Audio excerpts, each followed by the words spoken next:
तो सीजी शिक्षा मैं डिनिस आशा। जैसा कि हम लोग देख रहे हैं क्लास 8 का मैथमेटिक्स में हम लोग चैप्टर नंबर 7 का तो सेकेंड एक्सरसाइज को हम लोग कवर करते हैं। चलिए एक्सरसाइज 7.2।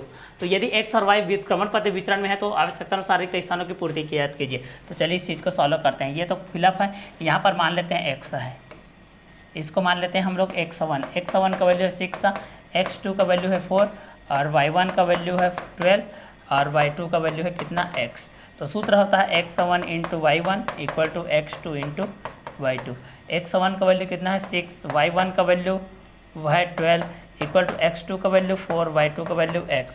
तो यहाँ पर हो जाएगा x का वैल्यू कितना हो जाएगा 6 गुणित 12/4, 4 कम 4, 4 तिया 12, 6 तिया 18। इसका आंसर आ जाएगा 18। चलिए अब इसका 18 आ गया तो इसको x मान लेते हैं। तो इसका कितना हो जाएगा x1, इसका x1 4 हो जाएगा, x2 कितना हो जाएगा x, y1 कितना हो जाएगा 18 और y2 कितना हो जाएगा 10। सूत्र होता है x1 y1 equal to x2 y2। तो कितना हो जाएगा x1 का वैल्यू 4, 4 गुणित 18 बराबर x गुणित 10। तो यहाँ पर हो जाएगा x का वैल्यू कितना हो जाएगा 18 गुणित 4/10। तो कितना हो जाएगा 2 पंचे 10, 2 दूनी 4, 18 दूनी 36/5, 5 7 35, 7.2। अब इसका मान आ गया 7.2, इसका मान x।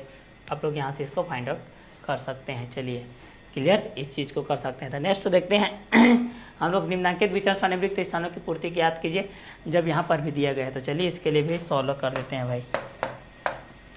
मान लेते हैं कि x है तो आपके पास इस तरीके से हो जाएगा, पहला 4 है, फिर x है, फिर आपका 8 है, ये कितना है 40 है। ये पहला के लिए देखते हैं। तो पहला हो जाएगा x1 कितना हो जाएगा 4, x2 8 और y1 हो जाएगा x और y2 हो जाएगा 40। सूत्र होता है x1 y1 equal to x2 y2। तो 4 गुणित x बराबर 8 गुणित 40। x का मान हो जाएगा 8 गुणित 40/4, 1 कम 4, 4 दूनी 8, x का मान हो जाएगा 80। ये रहेगा आंसर। इसका वैल्यू आ गया 80। चलिए अब इसका देखते हैं, सेकेंड का देखते हैं। इसका कितना है 8 और 40 है, 8 और 40 है, x और 20 है। चलिए x1 का वैल्यू 8, x2 का वैल्यू x, x1 का वैल्यू 8 है, x2 का वैल्यू x और यहाँ पर y1 का वैल्यू 40 है और y2 का वैल्यू कितना 20। हम जानते हैं कि x1 y1 इक्वल टू होता है x2 y2। x1 8 multiply by 40 into x multiply by 20। तो x का वैल्यू हो जाएगा 8 मल्टीप्लाई 40 बाय 20, 22 जा, x का वैल्यू हो जाएगा 8 2 जा 16। इसका वैल्यू आ गया 16।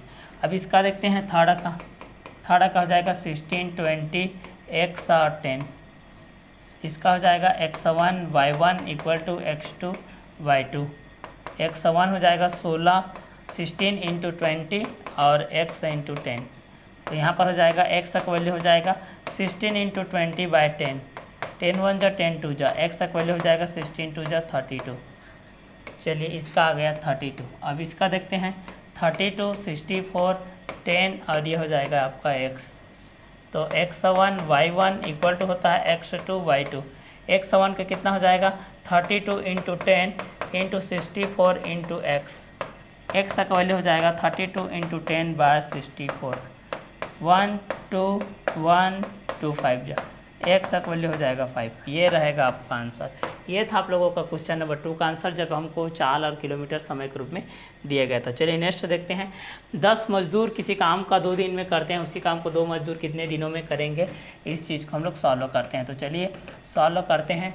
मजदूर और दिन, मजदूर है और दिन है। चलिए तो इस चीज़ को देखते हैं। मजदूर कितने हैं 10 मजदूर 2 दिन में ज्ञात करते हैं, तो उसी काम को 2 मजदूर कितने दिनों में करेंगे तो x दिनों में करेंगे। x1 10, x2 2, y1 कितना है भाई 2 और y2 कितना है भाई x। चूँकि हम जानते हैं formula x1 y1 equal to x2 y2 होता है, ये व्युत्क्रमण पथ विचरण का फार्मूला है।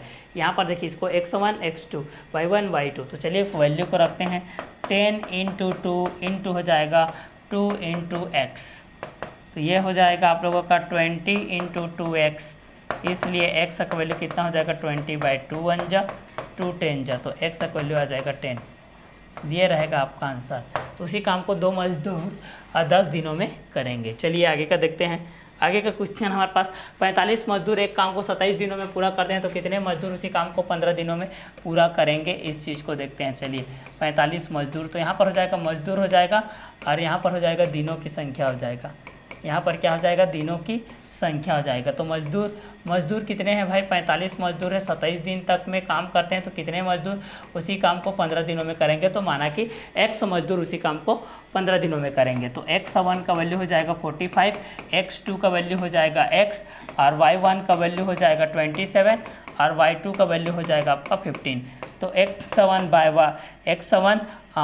x7 इंटू y1 होता है सूत्र हमारे पास, x1 और y1 होता है और x2 और क्या होता है y2 होता है, ये फार्मूला होता है हमारे पास। मान रखते हैं भाई 45 इंटू 27 इक्वल टू हो जाएगा x इंटू हो जाएगा 15। चलिए 45 इंटू 27 बाय हो जाएगा 15,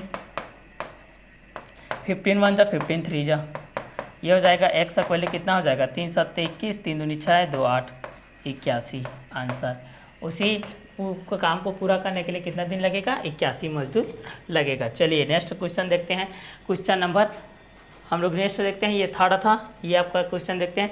एक बस 30 किलोमीटर प्रति घंटा की 4 से 6 घंटे में एक निश्चित दूरी तय करते हैं, उसी दूरी को बस किस 4 से केवल 4 घंटे में तय कर लेगी। तो इस चीज़ को हम लोग सॉल्व करते हैं। तो यहाँ पर है प्रति घंटा समय और यहाँ पर है किलोमीटर। 6 घंटे में 30 किलोमीटर, तो 4 घंटे में कितना चलेगा, तो माना कि x चलेगा।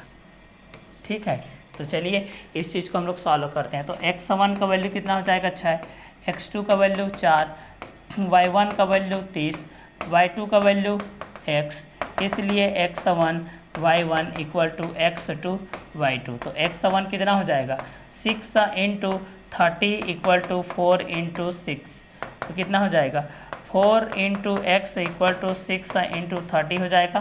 तब यहाँ पर हो जाएगा x का वैल्यू हो जाएगा 6 इंटू 30/4, 2 2 जा 2 3 जा 2 1 जा 2 15 जा 15 3 45, x का वैल्यू हो जाएगा 15 3 जा 45। ये रहेगा आपका आंसर। ठीक है, तो वह कितने घंटे में तय करेगी, तो वह चाल 45 किलोमीटर। नेक्स्ट देखते हैं, एक 40 घोड़ा 1 क्विंटल चना को 7 दिनों में खाते हैं, कितने घोड़े उसी चने को 28 दिनों में खाएंगे। तो चलिए इस चीज़ को भी सॉल्व करते हैं। व्युत्क्रमानुपाती विचरण से दिया गया है यार हमारे पास, तो घोड़ों की संख्या हो जाएगा, घोड़े की संख्या और दिनों की संख्या, यह हो जाएगा दिनों की संख्या। घोड़े की संख्या कितनी है 40 और दिनों की संख्या कितनी है 7, और इसमें 28 दिनों में कितना खाएंगे, कितने घोड़े, तो माना कि x घोड़े खाएंगे। चलिए इस चीज़ को हम लोग देखते हैं। तो यहाँ पर हो जाएगा x1 का वैल्यू हो जाएगा 40, x2 का वैल्यू हो जाएगा x, y1 का वैल्यू हो जाएगा 7, y2 का वैल्यू हो जाएगा 28। फार्मूला होता है x1 y1 equal to x2 और y2, ये फार्मूला होता है। x1 का वैल्यू कितना आ जाएगा 40 इंटू y1 का वैल्यू 7, x2 का वैल्यू x इंटू y2 का वैल्यू 28। तो ये हो जाएगा 40 इंटू 7/28, क्योंकि ये मल्टीप्लाई में है। मल्टीप्लाई किस में आता है आपके, डिवाइड में आता है। तो 7 1 जा 7 4 जा 4 1 जा 4 1 जा 4 0 जा, x का वैल्यू कितना आ जाएगा 10। ये रहेगा आपका आंसर। ये था आप लोगों का क्वेश्चन नंबर कितने का, 6 नंबर का आंसर। चलिए नेक्स्ट देखते हैं क्वेश्चन नंबर 7। एक छात्रावास में 300 छात्रों के लिए 15 दिनों की राशन सामग्री है। यदि अवकाश के कारण 200 छात्र बाहर चले गए तो वह सामग्री कितने दिनों तक चलेगी। तो चलिए इस चीज़ को हम लोग सॉल्व करते हैं। तो पहला है छात्रों की संख्या, दूसरा दिनों की संख्या। छात्रों की संख्या है और दूसरा है दिनों की संख्या। दूसरा क्या है, दिनों की संख्या। चलिए तो छात्रों की संख्या दिनों की संख्या को देखते हैं हम लोग। तो कितना हो जाएगा, छात्र 300 छात्र है, 15 दिनों की राशन सामग्री आई है। यदि अवकाश के कारण 200 छात्र बाहर चले जाते हैं तो वह सामग्री कितने दिनों तक चलेगी। तो यहाँ पर हो जाएगा 100 बचेंगे, तो यहाँ पर 100 हो जाएगा। तो यहाँ हो जाएगा x1 300, x2 100 और y1 15 और y2 हो जाएगा आपका x। तो सूत्र होता है x1 into y1 x2 into y2, यह हमारा फार्मूला होता है। चलिए x1 का वैल्यू है 300 इंटू 15 इक्वल टू 100 इंटू हो जाएगा x। तो यहाँ पर हो जाएगा x का वैल्यू हो जाएगा 300 इंटू 15 बाय 100। x का वैल्यू हो जाएगा 15 या 45 45। ये रहेगा आपका आंसर, 45 दिन वो चलेगी। चलिए आगे देखते हैं क्वेश्चन नंबर 8। एक छावनी में 700 सैनिकों के लिए 25 दिनों की पर्याप्त खाद्य सामग्री है, किंतु कुछ और सैनिक आ जाने के कारण वह खाद्य सामग्री केवल 20 दिनों में समाप्त हो जाती है। बताइए कि बाद में छावनी में और कितने सैनिक आए। तो इसको भी सॉल्व करते हैं। सैनिकों की संख्या और दिनों की संख्या, सैनिकों की संख्या और दिनों की संख्या। सैनिकों की संख्या कितनी है? 700 है, तो 25 दिन के लिए जाता है। तो छावनी में तो 20 दिन के लिए है, तो कितना जाएगा? माना कि 100 दिन जाएगा। x1 700, x2 कितना है? x, y1 कितना है? 25, y2 कितना है आपका? 20। चलिए सॉल्व करते हैं। x1 y1 इक्वल टू होता है x2 y2। ये हमारे पास फार्मूला होता है व्युत्क्रमणपति वितरण का। तो यहाँ पर कितना हो जाएगा? 700 into 25 equal to x into कितना हो जाएगा? 20। तो यहाँ हो जाएगा 700 इंटू 25 बाय 20 इक्वल टू हो जाएगा x। ये कटेगा आपका और ये कटेगा 2 3 जा 2 5 जा। तो ये कितना हो जाएगा आप लोगों का? इस चीज़ को हम लोग देखते हैं। तो पहला x1 का मान 700 है, 25 दिनों के लिए चलेगी। और दूसरा किंतु कुछ और सैनिक आ जाने कर्म खाद्य सामग्री 20 दिनों तक। x1 700, x2 x, y1 25 और y2 20। चलिए तो यहाँ पर हो जाएगा, इस चीज़ को हम लोग गणती करते हैं। तो x इक्वल टू कितना हो जाएगा? 35 गुणित 25। तो यहाँ पर x का मान हो जाएगा 25 पंचे 125 और 12 25 × 75 75 और 12 कितना हो जाएगा? 75। 25 × 75 75 और 12 हो जाएगा आपका 75 और 12 हो जाएगा 87, 875। तो 875 हो गया। ठीक है, तो 875 में घटा दो, 875 हो गया 700 सैनिकों के लिए। तो 700 को घटा दो, कितने आ जाएंगे? 5 7 175 आ जाएंगे। ये रहेगा आपका आंसर। चलिए नेक्स्ट क्वेश्चन देखते हैं। एक व्यक्ति प्रतिदिन किसी पुस्तक के 8 पृष्ठों को पढ़कर उसे 15 दिनों में पूरा पढ़ लेता है। यदि वह प्रतिदिन 12 पृष्ठ पढ़े हो तो पूरे पुस्तक को वह कितने दिनों में पढ़ लेगा? तो इस चीज़ को हम लोग सॉल्व करते हैं। चलिए, एक व्यक्ति प्रतिदिन किसी पुस्तक के 8 पृष्ठों को पढ़कर, ठीक है, तो पहला हो जाएगा पृष्ठों की संख्या, पृष्ठों की संख्या, और दूसरा है दिनों की संख्या, पृष्ठों की संख्या, और दूसरा है दिनों की संख्या। तो पृष्ठों की संख्या कितनी हो जाएगी? 8, दिनों की संख्या 15। और यदि वह प्रतिदिन 12 पृष्ठ पढ़े तो पुस्तक वह कितने दिनों में पढ़ लेगा? माना कि 100 दिन में पढ़ लेगा। तो यहाँ पर हो जाएगा x1 8, x2 12 और y1 कितना हो जाएगा? 15 और y2 कितना हो जाएगा? x। तो सूत्र होता है x1 into y1 equal to x2 into होता है y2। ये आपका फार्मूला होता है। चलिए मान रखते हैं 8 इंटू y1 का वैल्यू कितना है? 15, x2 12 इंटू x का वैल्यू ज्ञात करते हैं। तो x का वैल्यू कितना हो जाएगा? 8 इंटू 15 बाय 12। तो ये हो जाएगा x का वैल्यू कितना हो जाएगा?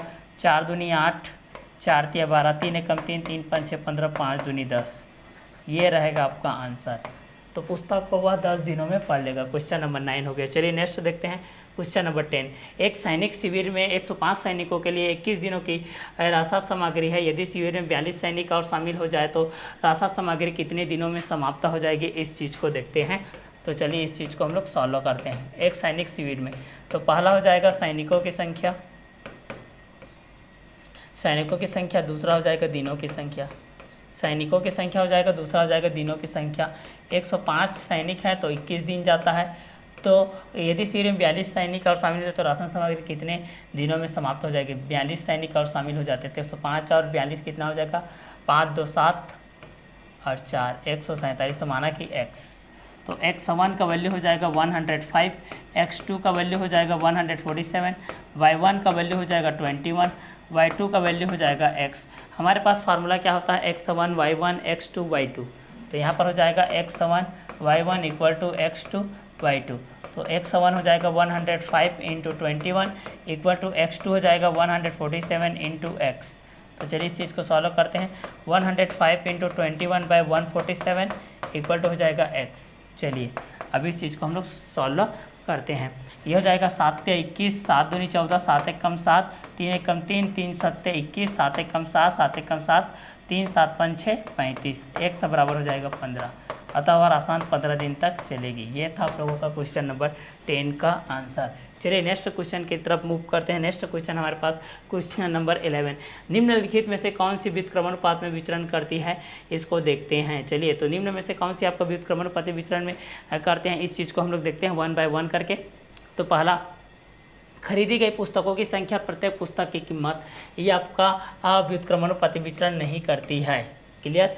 नेक्स्ट देखते हैं सेकेंड, बस द्वारा तय की गई दूरी और खपत पेट्रोल की कीमत, ये जैसे जैसे बस की दूरी बढ़ती जाएगी पेट्रोल की खपत भी बढ़ती जाएगी। ठीक है, मतलब ये भी व्युत्क्रमानुपाती विचरण नहीं है।